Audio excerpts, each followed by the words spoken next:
السلام علیکم ورحمۃ اللہ وبرکاتہ۔ بسم اللہ الرحمن الرحیم۔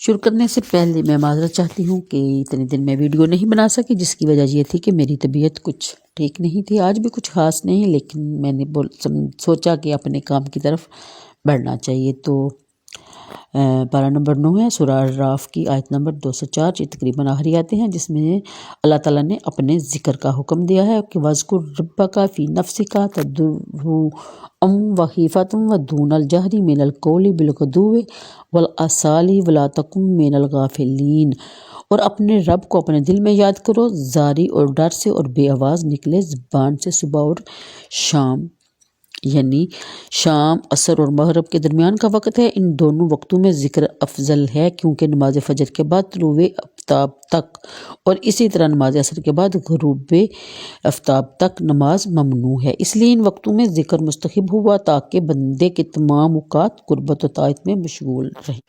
اگلی آیت جو ہے وہ آیت سجدہ ہے، یعنی کہ یہ آیات سجدہ میں سے ہے۔ ان کے پڑھنے اور سننے والے دونوں پر سجدہ لازم ہو جاتا ہے۔ مسلم شریف کی حدیث میں ہے کہ جب آدمی آیت سجدہ پڑھ کر سجدہ کرتا ہے تو شیطان روتا ہے اور کہتا ہے کہ افسوس، بنی آدم کو سجدے کا حکم دیا گیا اور وہ سجدہ کر کے جنتی ہوا، اور مجھے سجدہ کا حکم دیا گیا اور میں انکار کر کے جہنمی ہوا۔ اس آیت سے یہ بھی ثابت ہوتا ہے کہ جب ہم لوگ آیت سجدہ کی تلاوت اونچی آواز میں کرتے ہیں تو ہمیں دوسروں کو بھی بتا دینا چاہیے کہ یہ آیت سجدے والی تھی، لہٰذا آپ لوگ بھی سجدہ کر لیں، اور آپ پر بھی سجدہ لازم ہوا۔ آگے سورہ انفال شروع ہو رہی ہے، جو کہ نام پارے میں ہی ہے۔ اس کا تعارف کچھ یوں ہے کہ یہ صورت مدنی ہے، بجز 7 آیتوں کے، جو مکہ مکرمہ میں نازل ہوئی۔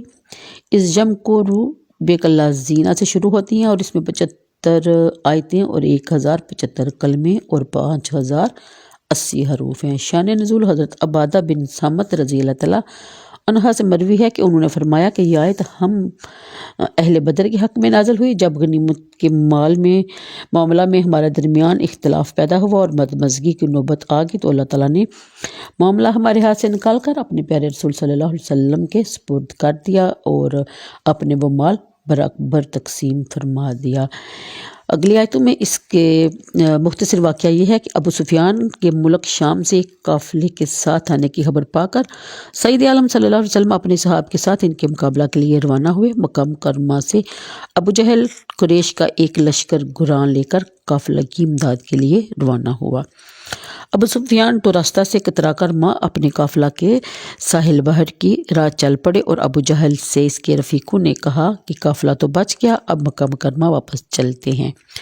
تو اس نے انکار کر دیا اور سید عالم صلی اللہ علیہ وسلم سے جنگ کرنے کے قصد سے بدر کی طرف چل پڑا۔ سید عالم صلی اللہ علیہ وسلم نے اپنے صحاب سے مشورہ کیا اور فرمایا کہ اللہ تعالیٰ نے مجھ سے وعدہ فرمایا ہے کہ اللہ تعالیٰ کفار کے دونوں گروہوں میں سے ایک پر مسلمانوں کو فتح مند کرے گا، ہوا قافلہ ہو یا قریش کا لشکر۔ صحابہ نے اس میں موافقت کی، مگر بعض کا یہ عذر ہوا کہ ہم تیاری سے نہیں چلے تھے، اور نہ ہماری تعداد اتنی ہے، نہ ہمارے پاس کافی سامان اسلحہ ہے۔ یہ رسول کریم صلی اللہ علیہ وسلم کو گراں گزرا، اور حضور نے فرمایا کہ قافلہ تو ساحل کی طرف نکل گیا، ابو جہل سامنے آ رہا ہے۔ اس پر ان لوگوں نے پھر عرض کیا کہ یا رسول اللہ صلی اللہ علیہ وسلم، قافلے ہی کا کب کیجیے اور لشکر دشمن کو چھوڑ دیجیے۔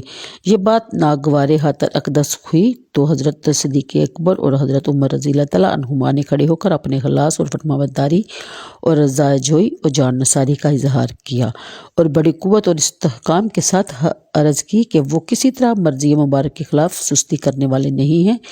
پھر اور صحابہ نے بھی عرض کی کہ اللہ تعالیٰ نے حضور کو جو امر فرمایا اس کے مطابق تشریف لے چلے، ہم ساتھ ہیں، کبھی تخلف نہ کریں گے۔ ہم آپ پر ایمان لائے، ہم نے آپ کی تصدیق کی، ہم نے آپ کے اتباع کی عہد کیے، ہم آپ کی اتباع میں سمندر کے اندر کود جانے میں بھی عذر نہیں کرتے۔ حضور نے فرمایا چلو اللہ کی برکت پر بھروسہ کرو، اور اس نے مجھ سے وعدہ دیا ہے، میں تمہیں بشارت دیتا ہوں کہ مجھے دشمنوں کے گرنے کی جگہ نظر آ رہی ہے۔ تو آج کے لیے اتنا ہی، مجھے دیجیے اجازت، اور دعاؤں میں یاد رکھیے۔ اللہ حافظ۔